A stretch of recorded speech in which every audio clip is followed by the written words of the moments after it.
Terima kasih Bapak Ibu, Tuhan memberkati. Shalom. Selamat hari Minggu. Shalom. Baiklah Bapak Ibu, kita bersyukur masih ada di sini di hari ini. Amat terlebih kita masih bisa dan dapat beribadah kepada Tuhan. Beribadah kepada Tuhan adalah kehendak-Nya, rencananya. Dia harus mati bagi kita supaya kita dapat menghadap hadirat Tuhan. Amin.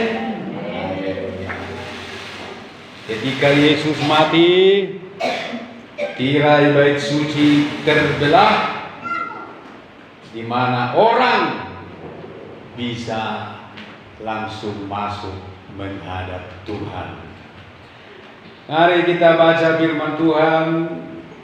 Kita buka Kisah Para Rasul pasal pertama.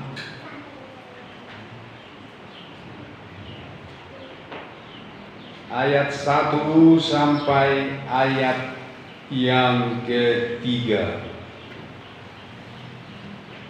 Kisah Rasul 1 ayat 1 sampai 3. Kita baca bergantian, saya terlebih dahulu. Hai Theophilus, dalam bukuku yang pertama aku menulis tentang segala sesuatu yang dikerjakan dan diajarkan Yesus sampai pada hari Dia datang. Sebelum itu Dia telah memberi perintahnya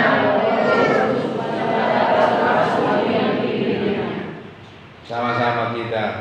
Kepada mereka Ia menunjukkan dirinya setelah penderitaannya selesai, dan dengan banyak tanda Dia membuktikan bahwa Ia hidup.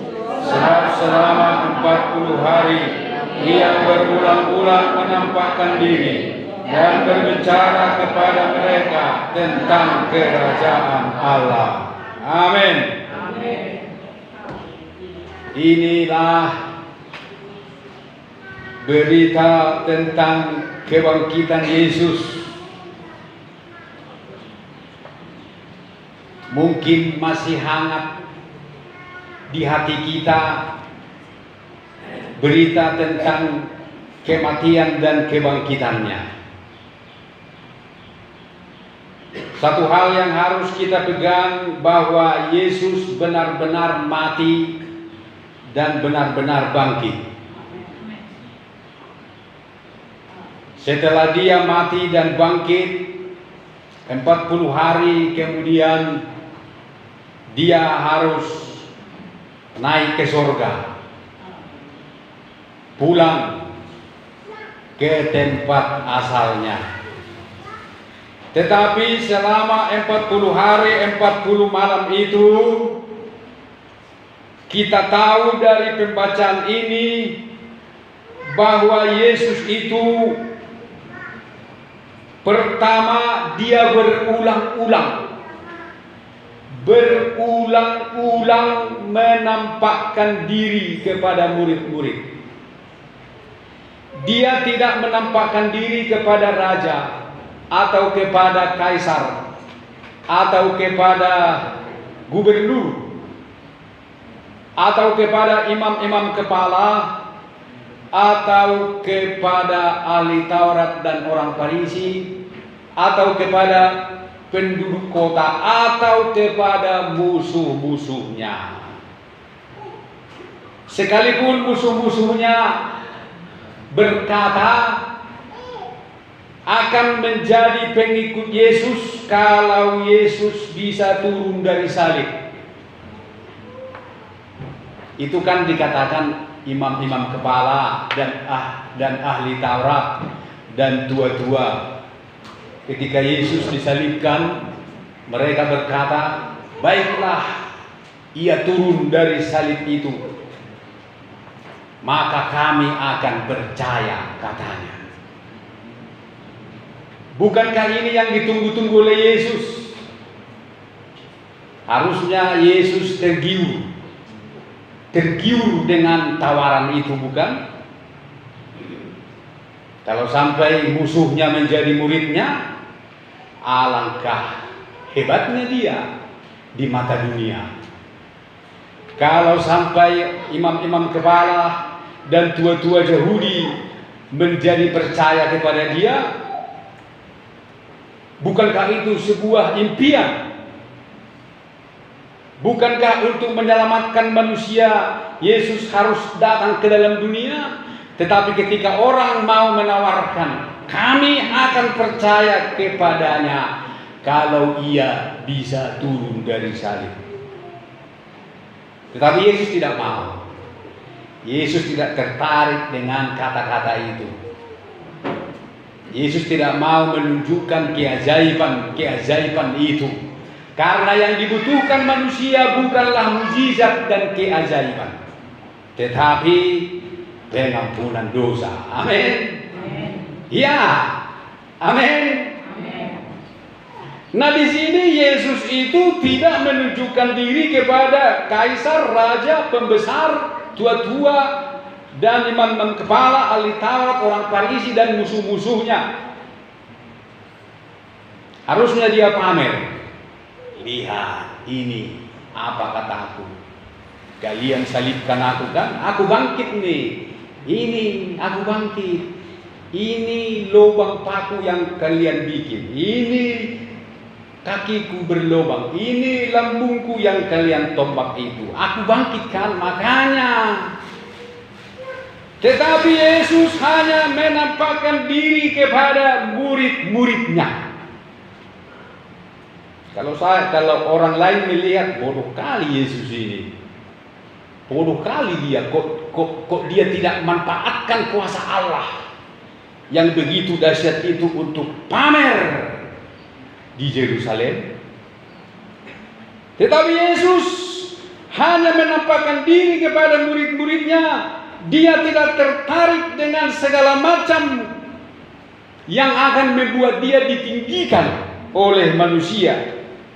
Dia hanya menampakkan diri kepada murid-muridnya, dan selama 40 hari dia tidak berhenti memberitakan kerajaan Allah. Kepada murid-muridnya perlu sekali Yesus menampakkan diri. Amat terlebih kepada Maria Magdalena, bukan?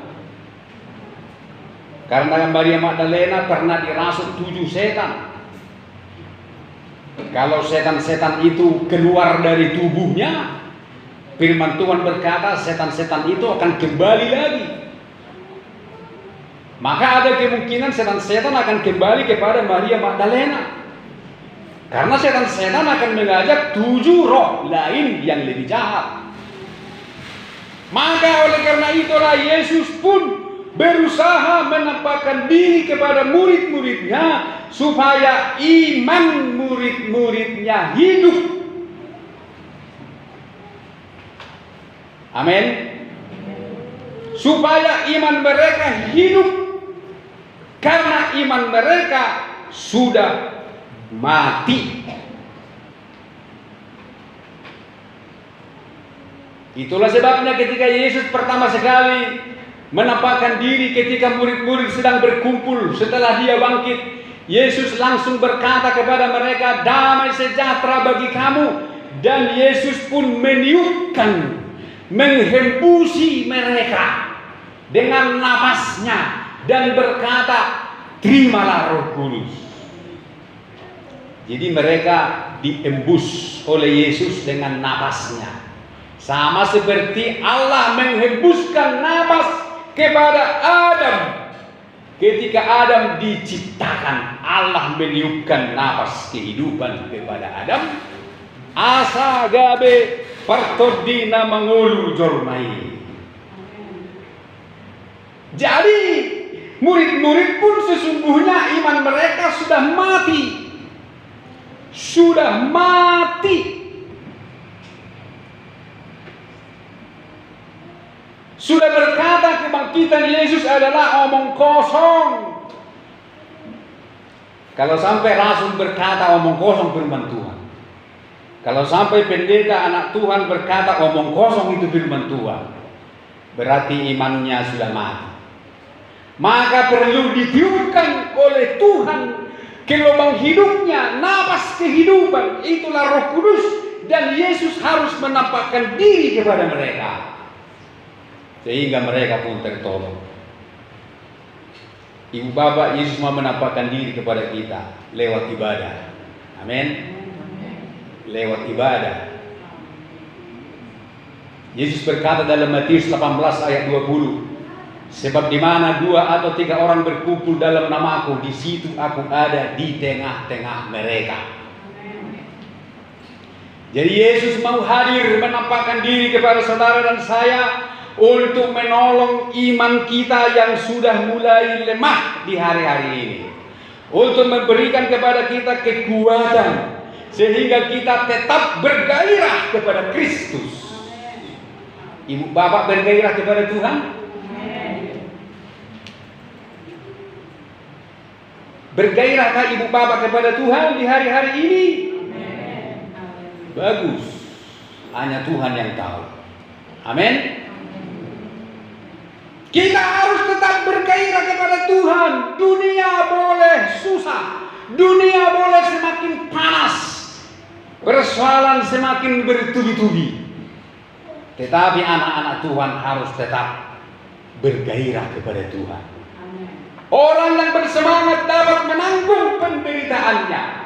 Semangat adalah gairah kepada Tuhan, akan membuat kita sanggup melewati dunia yang begitu susah ini.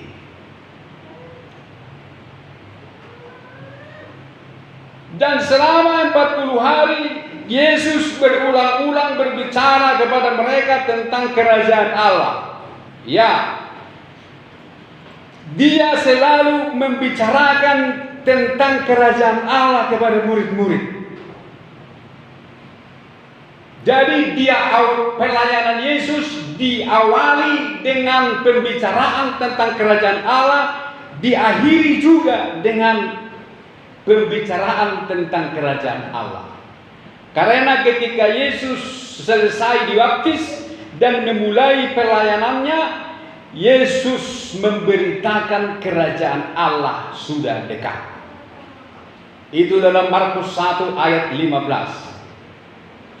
Dalam Matius 4 ayat 17 juga, bahwa Yesus setelah Yohanes Pembaptis ditangkap, maka mulailah Yesus memberitakan kerajaan Allah dan berkata, bertobatlah sebab kerajaan Allah sudah dekat.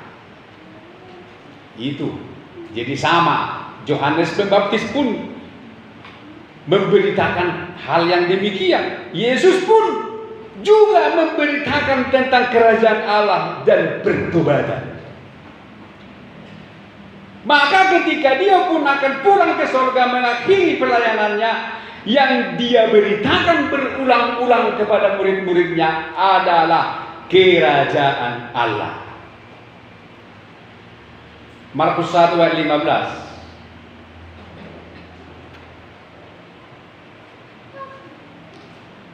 Katanya, waktunya telah genap, kerajaan Allah sudah dekat, bertobatlah dan percayalah kepada Injil. Ayat 14.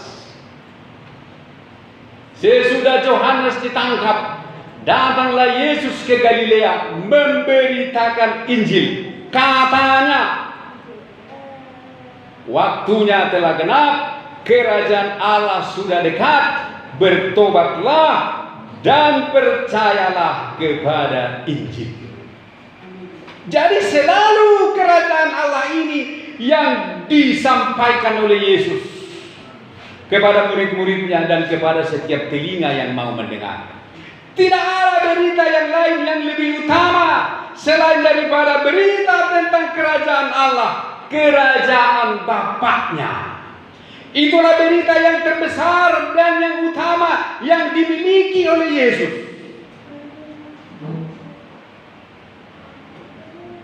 Padahal murid-murid tidak membutuhkan berita itu.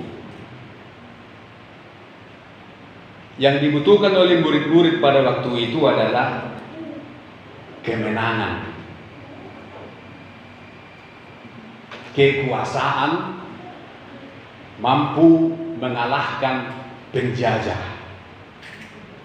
penduduk pemerintahan Roma yang menguasai seluruh dunia pada waktu itu.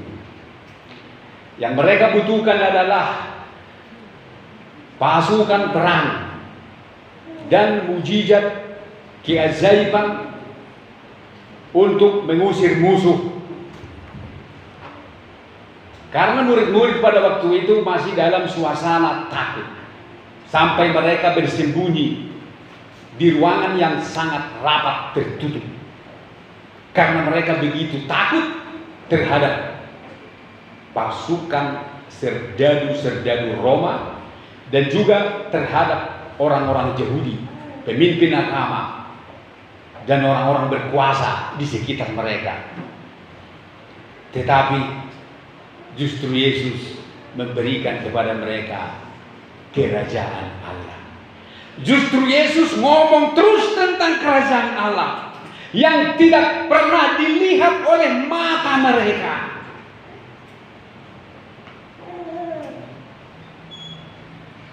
Itulah sebabnya Petrus pun mengalihkan perhatian Yesus. Ketika Yesus berbicara tentang kerajaan Allah, Petrus berkata tentang kerajaan dunia.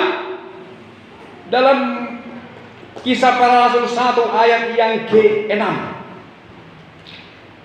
Maka bertanyalah mereka yang berkumpul di situ. Itu murid-murid termasuk Petrus. Saya katakan Petrus karena Petrus ini selalu juru bicara. Tuhan, maukah Engkau pada masa ini memulihkan kerajaan bagi Israel? Nah, ini murid-murid menginginkan kerajaan dunia, kerajaan Israel. Yesus memberitakan dan menawarkan kerajaan Allah, tetapi mereka menginginkan sebuah kerajaan bagi Israel, yaitu kerajaan dunia yang pulih, yang merdeka. Karena itulah keperluan mereka. Bapak Ibu saudaraku sekalian, jalan kita dengan jalan Tuhan sangat berbeda. Rancangan Tuhan dengan rancangan kita tidaklah sama.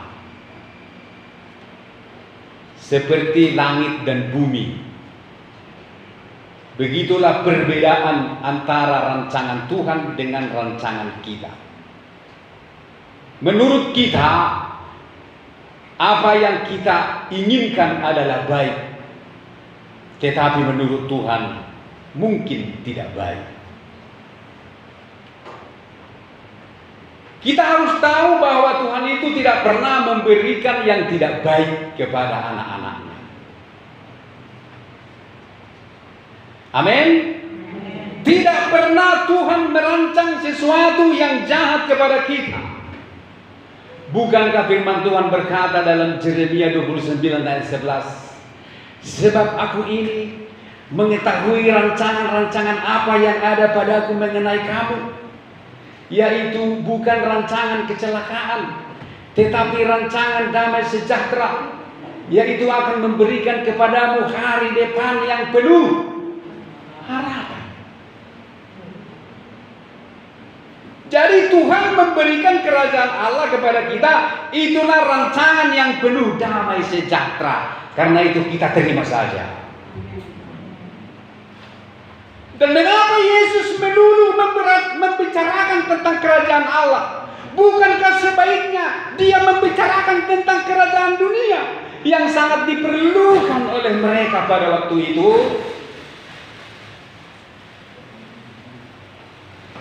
Karena Yesus tahu, apabila pikiran kita mengarah kepada kerajaan Allah, maka kerajaan dunia pun pasti kita akan dapatkan. Amin. Bukankah di hari-hari yang lalu sebelum dia disalibkan, dia berkata, janganlah kamu khawatir dengan apa yang akan kamu makan, dengan apa yang akan kamu minum, dengan apa yang akan kamu pakai. Jangan kamu khawatir akan tubuhmu. Sebab semua itu dicari bangsa-bangsa yang tidak mengenal Allah. Tetapi Bapamu di sorga tahu bahwa kamu memerlukan semuanya itu. Tetapi ayat 33 berkata, Yesus berkata, tetapi carilah dahulu kerajaan Allah, maka semuanya itu akan ditambahkan kepadamu. Amin, Ibu Bapak. Jadi yang kita perlukan hari ini adalah kerajaan Allah. Karena itu carilah kerajaan Allah dan kebenarannya.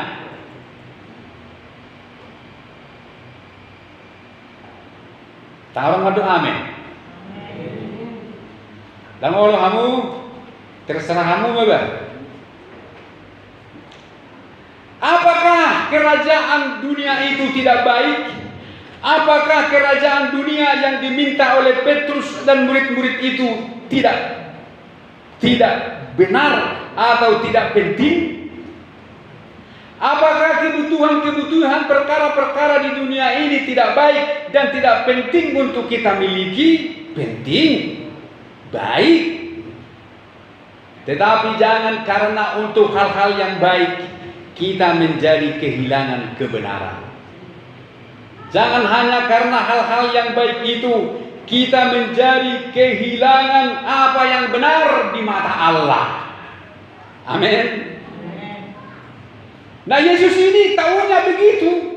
Dia tidak pernah memberikan yang tidak dia miliki, dan dia tidak akan memberikan yang tidak berarti dan yang tidak berharga bagi kita. Dia selalu memberikan yang paling baik, yang paling berkualitas bagi kita semua.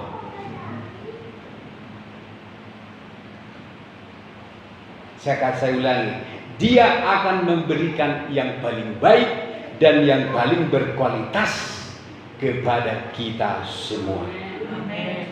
Dia tidak akan memberikan yang murahan. Dia akan memberikan apa yang ada padanya. Kalau dia memberitakan tentang kerajaan Allah, kerajaan sorga, karena dia berasal dari sorga. Dia berasal dari sorga. Nah, orang-orang yang berasal dari sorga, orang-orang yang lahir dari Allah, dia akan berbicara tentang kerajaan Allah.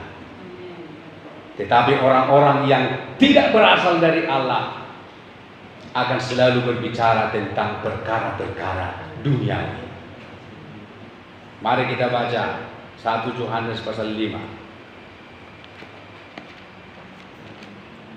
Dalam 1 Yohanes pasal 4 ayat 1 sampai dengan 6 berkata begini. Saudara-saudaraku yang kekasih, janganlah percaya akan setiap roh, tetapi ujilah roh-roh itu, apakah mereka berasal dari Allah. Sebab banyak nabi-nabi palsu yang telah muncul dan pergi ke seluruh dunia. Demikianlah kita mengenal roh Allah. Setiap roh yang mengaku bahwa Yesus Kristus telah datang sebagai manusia berasal dari Allah. Dan setiap roh yang tidak mengaku Yesus tidak berasal dari Allah. Roh itu adalah roh antikristus, dan tentang dia telah kamu dengar bahwa ia akan datang, dan sekarang ini ia sudah ada di dalam dunia. Kamu berasal dari Allah, anak-anakku, dan kamu telah mengalahkan nabi-nabi palsu itu. Sebab roh yang ada di dalam kamu lebih besar daripada roh yang ada di dalam dunia. Mereka berasal dari dunia, sebab itu mereka berbicara tentang hal-hal duniawi, dan dunia mendengarkan mereka. Kami berasal dari Allah. Barang siapa mengenal Allah, ia mendengarkan kami. Barang siapa tidak berasal dari Allah, ia tidak mendengarkan kami. Itulah tandanya roh kebenaran dan roh yang menyesatkan. Yesus berasal dari Allah. Dan dia melahirkan kita oleh kematian dan kebangkitannya, sehingga kita semua lahir dari Allah. Karena Yesus berasal dari Allah, maka dia pun akan selalu berbicara tentang kerajaan Allah.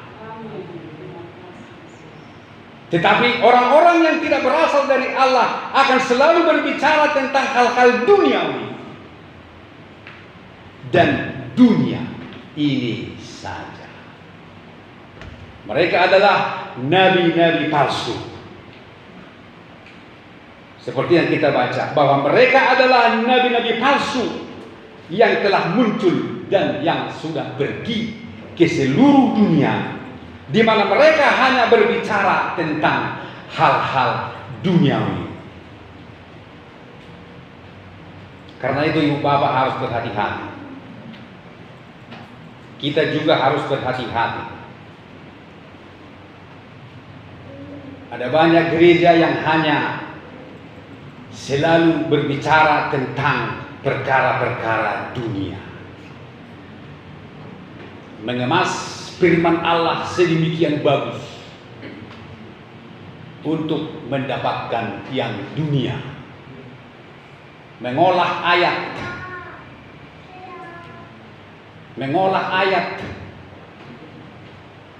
hanya untuk mendorong orang untuk mendapatkan yang dunia, bukan untuk mendapatkan kerajaan Allah. Kalau berbicara tentang kerajaan Allah, banyak orang-orang yang tidak mau tertarik, tidak mau membuka hatinya. Tetapi kalau berbicara tentang hal-hal dunia, materi, kesuksesan, dan segala macam yang berbau dunia, sangat tertarik sekali, bahkan kesurupan, emosi, sepertinya kepenuhan roh tapi kesurupan. Tetapi Yesus tidak mau berbicara tentang hal-hal duniawi. Dia selalu berbicara tentang hal-hal yang surgawi. 40 hari dia tidak bosan-bosan. Mau bosankah murid-murid? Yesus tidak peduli. Dia tetap berbicara tentang kerajaan Allah. Ibu bapak mau bosan pun mendengarkan khotbah saya akan selalu mengutamakan hal-hal yang rohani kepada ibu bapak. Amin. Hal-hal yang jasmani itu pasti menyusul. Tidak kita minta pun itu pasti diberikan. Saya sangat yakin dengan itu.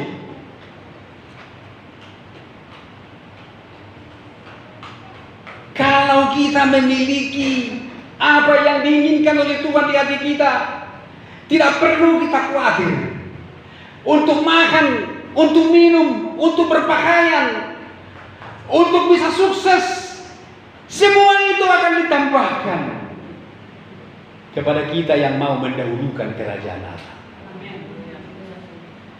Ketika Petrus meminta kerajaan Allah, ketika Petrus meminta kerajaan dunia, apakah Yesus mau memberikan? Yesus tidak mau memberikan. Yesus berkata kepada mereka, engkau tidak perlu tahu masa dan waktunya. Itu bukan urusanmu, itu artinya. Itu bukan urusanmu muridku. Itu urusan Bapa dan urusanku dan urusan Roh Kudus. Tetapi kamu akan menerima kuasa kalau Roh Kudus turun atas kamu, dan kamu akan menjadi saksiku di Yerusalem, di Judea, di Samaria, dan sampai ke ujung bumi. Itulah yang diberikan oleh Yesus kepada mereka. Itulah yang disampaikannya di waktu-waktu perpisahan dengan Yesus. Perpisahan yang begitu haru dan yang penuh makna dan kuasa pada waktu itu. Bapak Ibu saudaraku sekalian, Yesus itu tidak hanya memberikan kepada kita kerajaan Allah, tetapi Dia memberikan kepada kita banyak pemberian. Mari kita baca dulu dalam Efesus 4.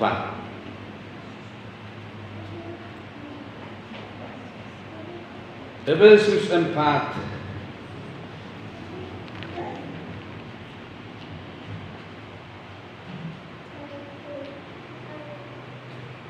ayat 8. Ayat 7 mulai. Tetapi kepada kita masing-masing, Efesus 4 ayat 7.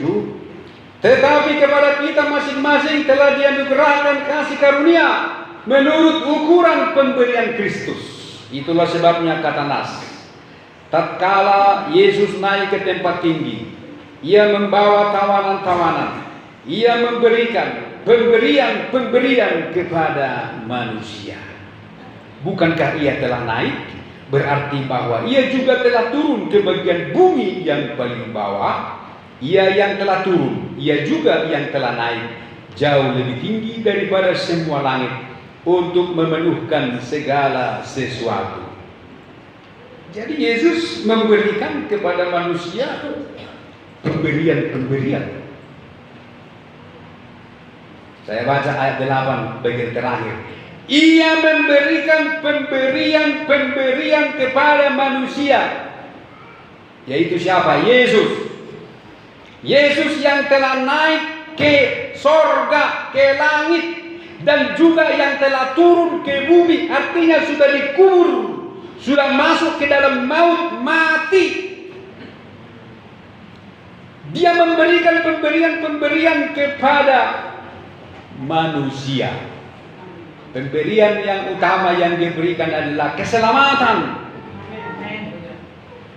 Keselamatan saja Dia berikan, Ibu Bapak. Apalagi yang lain. Pemberian keselamatan saja sudah diberikan.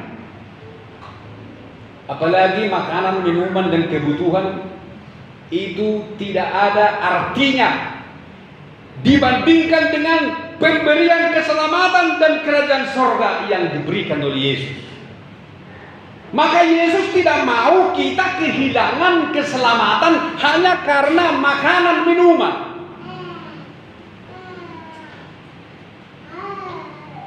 Saya ulangi. Karena itu Yesus tidak mau kita kehilangan pemberian yang terbaik hanya karena pemberian yang kurang baik. Jadi Yesus tidak mau kita kehilangan keselamatan itu. Banyak orang kehilangan keselamatan karena hanya karena urusan dunia. Hanya urusan perut, harus menjual iman. Hanya untuk urusan perut dan kepentingan lain kehilangan iman. Kehilangan ibadah, kehilangan pelayanan. Sehingga apa yang terutama yang disediakan hilang hanya karena yang tidak penting ini. Maka di sini Yesus telah naik ke sorga dan juga turun ke dalam dunia, ke dalam bumi yang paling bawah, dan memberikan pemberian kepada kita. Bukan hanya pemberian yang seperti itu, bahkan ayat yang ke-11 Yesus juga memberikan kepada kita nabi-nabi. Ayat 11. Dan ialah yang memberikan baik rasul-rasul maupun nabi-nabi, pemberita Injil, gembala dan pengajar diberikan oleh Yesus kepada manusia untuk memperlengkapi manusia, untuk memperlengkapi orang-orang kudus bagi pekerjaan pelayanan, bagi pembangunan tubuh Kristus, sampai kita semua telah mencapai kesatuan iman dan pengetahuan yang benar tentang Anak Allah, kedewasaan penuh dan tingkat pertumbuhan yang sesuai dengan kepenuhan Kristus. Jadi semua dirancang Tuhan bagi kita. Bukan hanya pemberian jasmani, pemberian rohani juga diberikan. Bahkan di sini dikatakan Dia memberikan kepada kita rasul. Makanya hargai rasul. Amin. Hargai rasul, hargai hamba Tuhan. Hamba Tuhan itu adalah pemberian Tuhan untukmu. Terserah mau percaya sama dia atau tidak, itu urusanmu dengan Tuhan. Tetapi ketahuilah bahwa rasul pemberian Tuhan, nabi pemberian Tuhan, penginjil pemberian Tuhan, gembala, juga guru huria. Semua itu diberikan oleh Tuhan untuk saudara dan saya, untuk manusia, untuk gerejanya. Begitu hebatnya Kristus melakukan semuanya itu bagi saudara dan saya. Karena itu, terimalah dan milikilah pemberiannya yang paling berharga itu.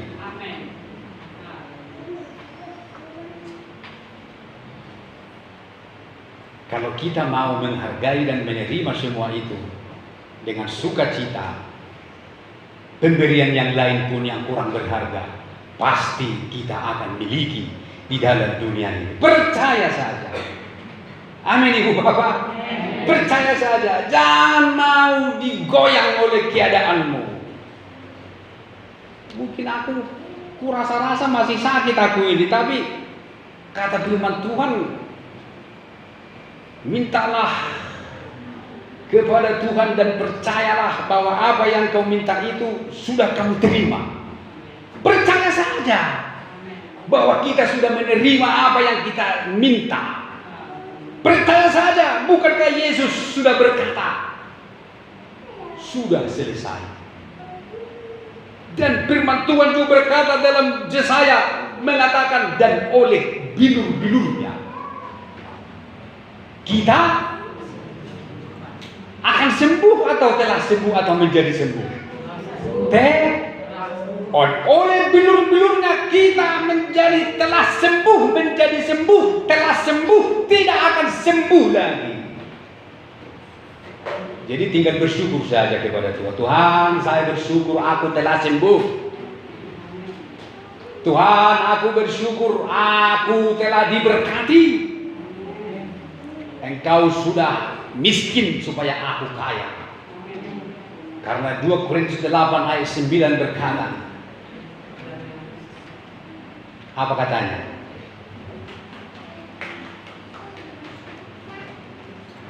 Ia yang kaya rela menjadi miskin supaya kita menjadi kaya oleh karena kemiskinannya. Amin. Begitu. Walaupun tubuh kita memang sakit, memang manusia harus sakit. Siapa yang tidak sakit di sini? Yang namanya manusia harus sakit. Yesus saja sakit. Yesus kan manusia, Yesus sakitnya dia. Bagi dia ya nangaramu kan. Dia mersai Yesus kita hamu. Aidang mersai di mana kayu salib? Ngayon imana. Sesungguhnya penyakit kita lah yang ditanggungnya. Dan pemberontakan kita lah yang dirasakannya. Kan penyakit kita ditanggung oleh Yesus. Berarti dia juga sakit. Yesus saja sakit. Lalu siapa lu? Manusia tidak pernah sakit. Amin ibu bapak. Artinya di sini bahwa kita harus selalu merendahkan diri di kaki Tuhan. Apabila kita merendahkan diri di kaki Tuhan, Tuhan akan meninggikan kita pada waktunya. Makanya Petrus berkata, jangan hai orang muda, jangan engkau congkak, jangan engkau sombong, tetapi rendahkanlah dirimu di bawah tangan Tuhan, maka kamu akan ditinggikannya pada waktunya. Terimalah kerajaan sorga, rebutlah kerajaan sorga. Paulus berkata kepada Timotius, hai anakku, bertandinglah dalam pertandingan iman yang benar dan rebutlah hidup yang kekal. Jadi harus kita rebut. Kalau Yesus 40 hari 40 malam, dia sampai capek mulutnya berbicara tentang kerajaan Allah kepada murid-muridnya. Kalau sampai murid-muridnya ada yang mengantuk, tidak mau mendengar, Wah, marohan Yesus saja. Nangantuk murid-murid magbagi Yesus. Apa ini nama waktu terakhir di Nasida? Yesus memberitakan kerajaan Allah dan menampakkan diri untuk saudara dan saya. Jadi dalam hidup ini dua hal yang perlu kita ketahui, bahwa kita perlu untuk selalu bersekutu dengan Yesus supaya dia kita lihat dalam ibadah, dan yang kedua kita perlu sekali untuk selalu mendengarkan Injil berita tentang kerajaan sorga. Amin Ibu Bapak. Amin. Mari kita bangkit berdiri, kita menyanyi menyembah Tuhan, kita bersyukur buat kasih-Nya yang besar. Haleluya Tuhan, Kaulah segalanya di dalam hidupku. Kerajaan-Mu, kebenaran-Mu, itu bagianku. Haleluya, haleluya.